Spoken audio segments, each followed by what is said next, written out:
Hi there everyone, TrapperFURever here.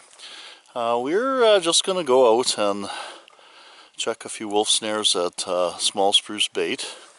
I was at Ridge Bait yesterday, but we had some company so I couldn't get to Small Spruce Bait.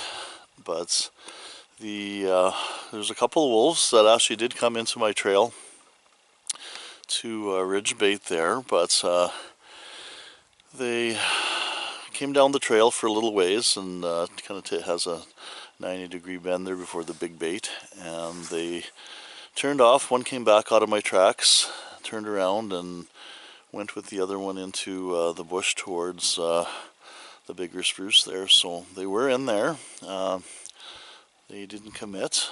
I had a visit from the guy who's cutting the wood across the road there and said that there are quite a few tracks in there chasing the deer, because all the deer are in the cut there eating the birch tips and any branches that when he's falling stuff, so it's pretty full of deer there. I hope they'll stick around the area there. Got another 10 days here, so we'll keep at them.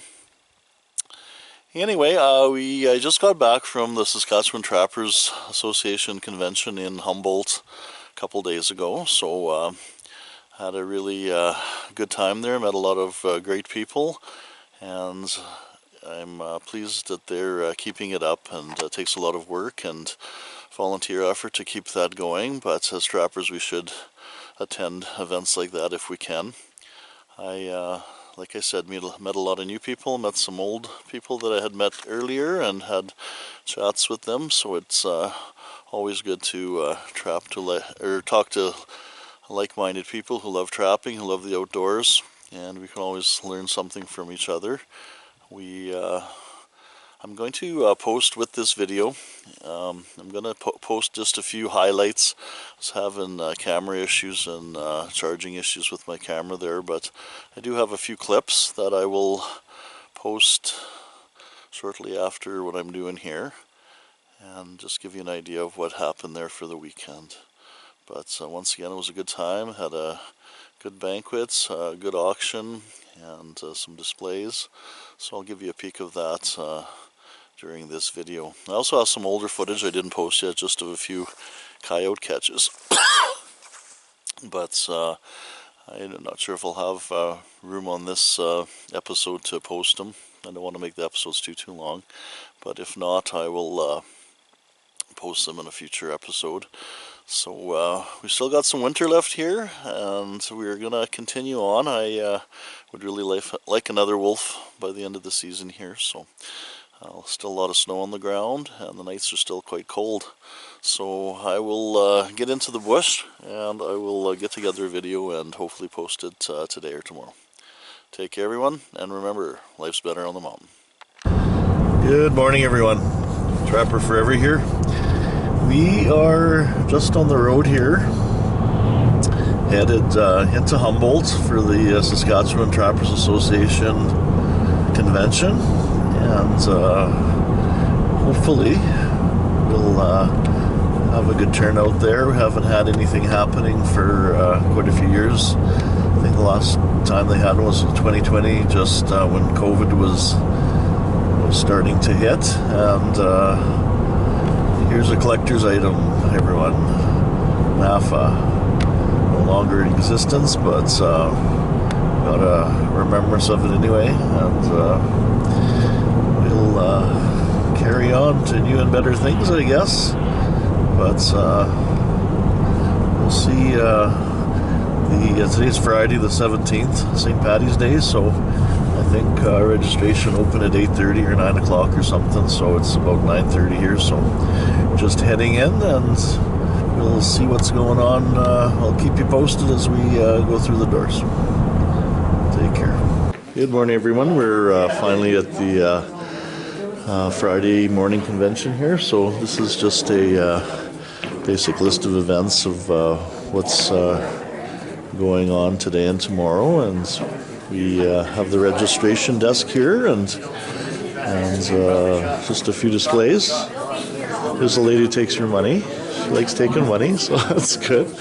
And we got some draws going on here, and wild fur display. A little bit of tan material, so nice Wolverine, and nice Lynx, and some fur stuff.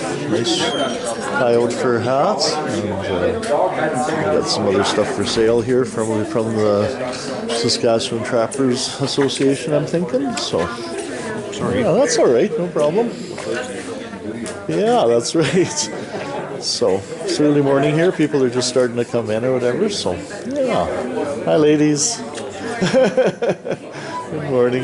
$270 for sale. You can win the gun, but I don't know where we're going to get shells for it. That's the problem nowadays, anyway. So, but right on. $270, one of my favorites, anyway. So, yeah, that's good. We'll go in. They're going to just start some pelting demonstrations. So things are just getting started here. So we've got Dan Beaver's got his stuff set up already. He's a great supplier of trapping supplies. Always pleased with his service and everything that he's got. He's got a great selection. So we'll maybe go talk to him later, but always a pleasure to deal with, and ordered some stuff, and he just brought it for me here and pick it up rather than ship it, save a few bucks. So there's some silent auction tables getting set up here, so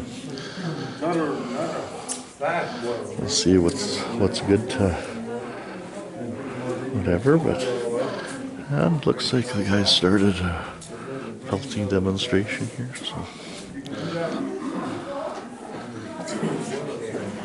doing Martin. Oops, sorry.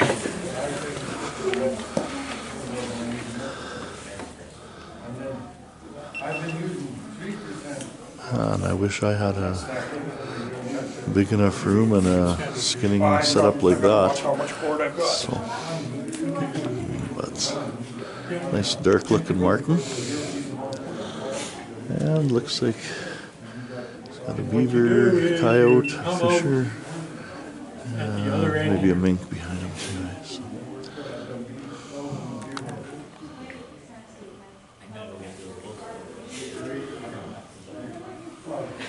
So generally I cut all the way through like this.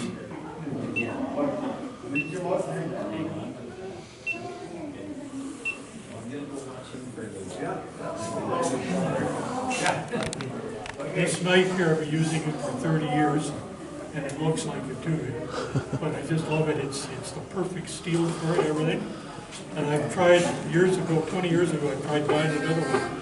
Can't get it. So what I've been doing is making my own knives that are power hacksaw blades. And they're pretty good.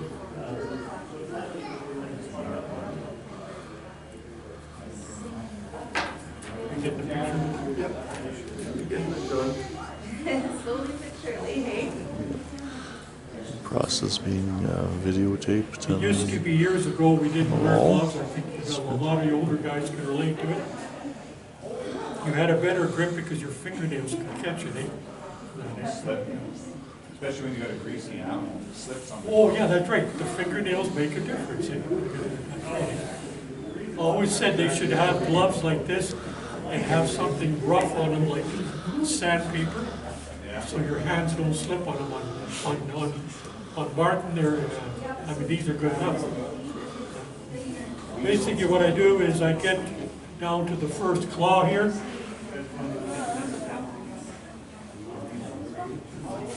And I just cut that off like this. That's good enough.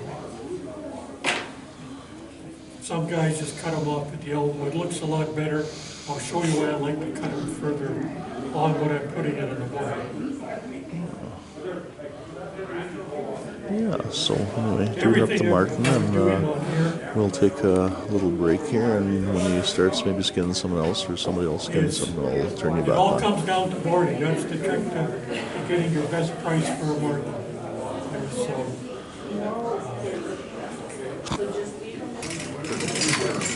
When you have a fist or a plate set up for something like that, when you're going to be doing this,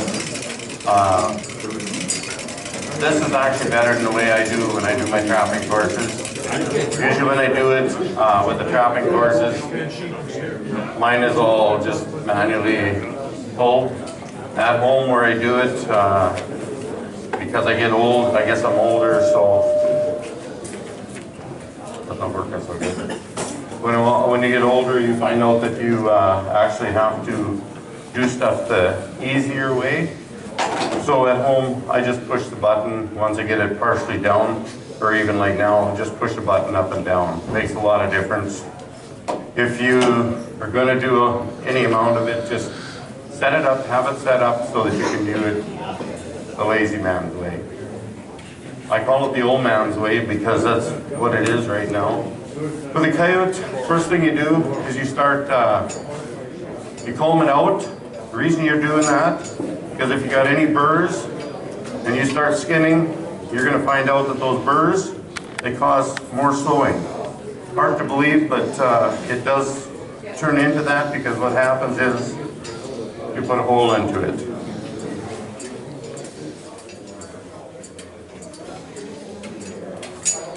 This one I don't think is totally completely thawed out. It's got in the body it's still frozen.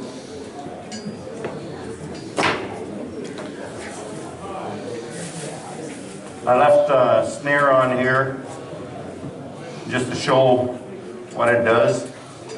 A little explanation here when you're doing this. People think that when you're doing this, it actually cuts the air off to the body, or to the rest of it. And what it does, it cuts the jugular veins, cuts the blood off to the brain, and they'll pass out, and it doesn't take long, and they're totally expired.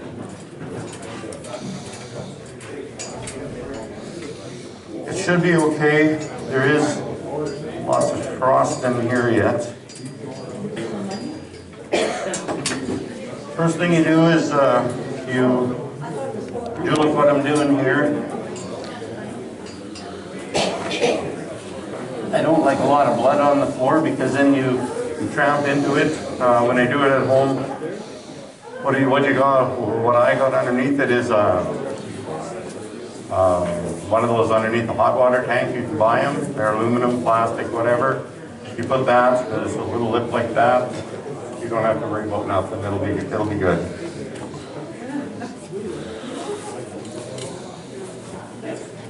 Okay, that's roughly the height I use.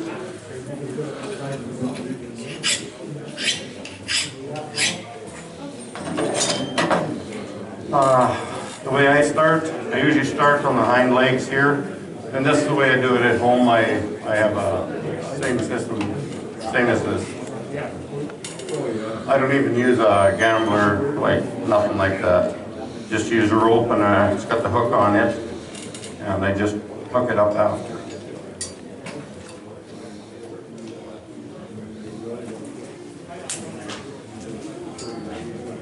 Doesn't matter, coyotes, stinky. Prefer doing skunks actually because they may be smelled, but at least they're a little more money. You can take your scent from the skunk at least and make a little extra cash.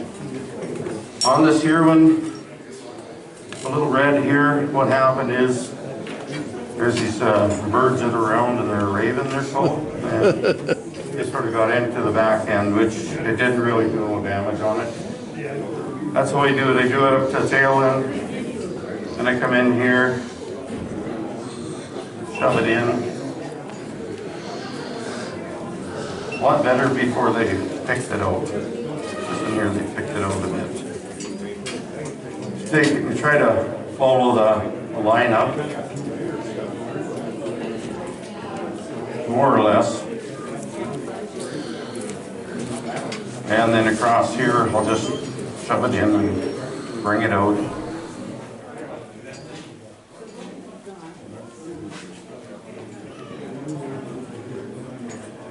Everybody will do things a little bit different.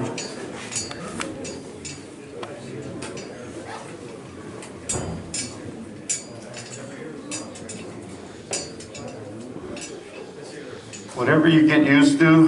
The way I tell everybody, you get used to doing it one way, you come here, you'll see different ways. You can try it different ways if you want.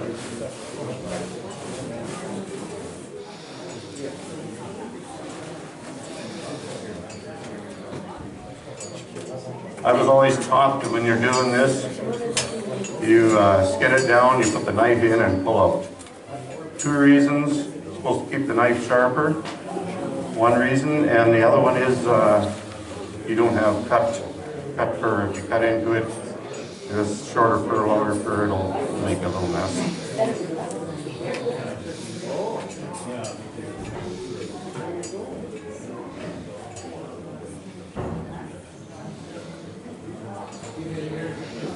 I didn't do a lot of trapping this year. Sort of, because of my old age, you know, you gotta get off the combine and check it out for the guys. Ended up breaking a couple bones in my wrist. So I never got going until after the new year, and I didn't get many.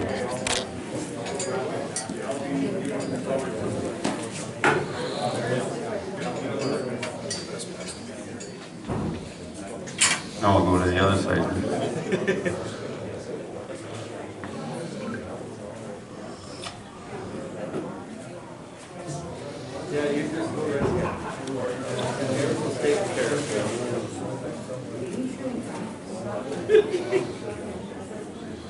At home, all I do is on my winch, I got a hook, and that's all I use. Just a hook. I'll hook up both legs.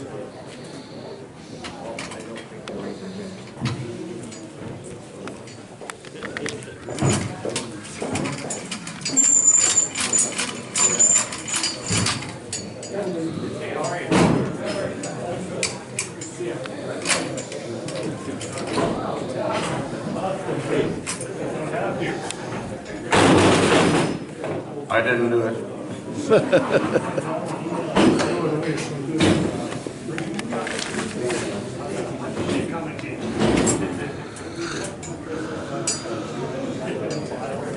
Okay, in here, all you do is you pull.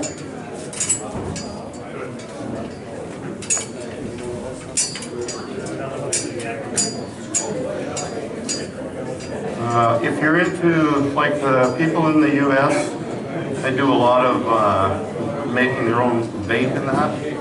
And there's a little thing right here. That's one of the glands. Come out of this area right in here. And what they do is they save them and they make a bunch of lure out of that. It's easier just to go to damn Beaver and buy your stuff. It's a lot easier. So, yeah. No, not really.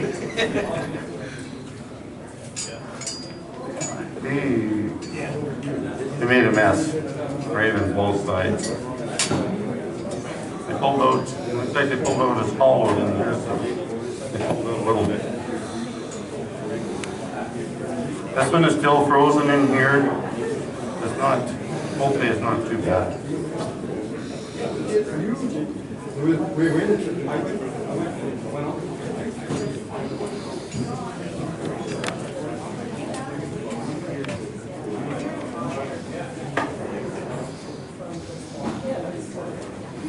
Like I said before, if you get onto a system at doing it and it works good for you, don't worry about it, just keep doing it.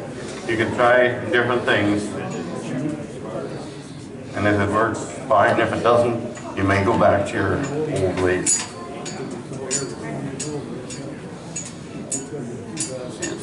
It is frozen here. I done that another time on a fox. It was a summer rendezvous. I think, no, maybe, I don't know what it was. Anyways, I ended up trying to pull the hide off. And I got down to here, and when I went the last pull, I ended up on the floor. And the head still had the fur on, so that was not good. Holy man, this is.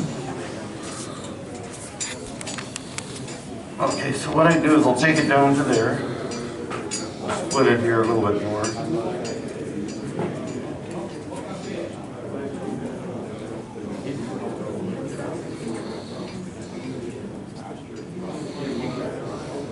And then I used, like I've been probably doing since 1975 when I come home back to the farm. I started doing the trapping part. It was an old pair of pliers, so I think my dad had welded it up because you always want to keep stuff, you know.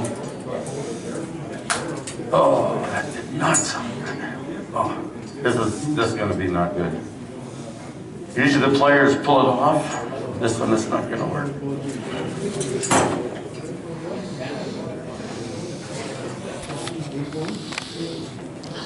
Anyway, we'll leave you at that for now. Turn you on when some other skidding's going on. Have to split the tape. Hey everybody, day 2 of the Saskatchewan Trappers Association Convention, and we got past president Wrangler Ham doing up a beaver here, and the gentleman's taping it, and so everybody can see on the wall. So it's good, pretty good turnout here. A lot of vehicles in the parking lot, and gentleman Jay just finished doing up a little coyote there. It's in the back, and I'm not sure what else for pelting demonstrations today, but the crowd's pretty big, so it's good. So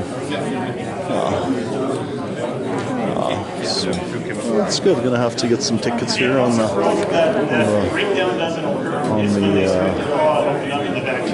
door or prizes here, silent auction and what have you. So anyway, my battery's dying here and my cord's busted, so I don't know how much more video I'll be doing at the convention here, but anyway, just another look here at some of the displays. Like I said, Dan Beaver's got his trapping supplies here, and a few other handcrafted items with fur, which is good, and some coats and vests and some medicinal herbs and some older traps and some homemade knives here, and yeah, so we're just getting going. We're skinning a fisher right away, I think, so I'll maybe wait for the draws and see how that pans out. So yeah, we're done. We'll talk to this other guy starting to I like to keep skin a my fisher here. cut on the back leg kind of onto the inside a little bit, so when it's on the stretcher it kind of gives the bottom of the pelt a little more fluff, but probably doesn't really matter.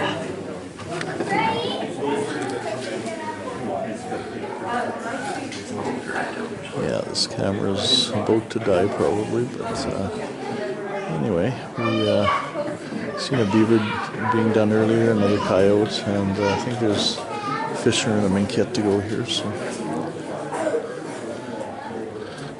then videotaping it and showing it on the wall here sure helps the people in the room see get a better, closer view of what he's actually doing. So. Just black.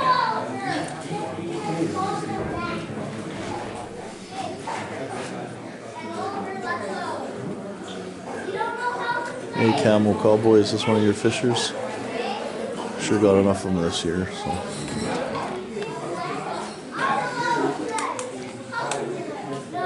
And there's a gentleman here, he's buying deer sheds, so a pile of brown and white and a little fresh and not fresh, so kind of cool.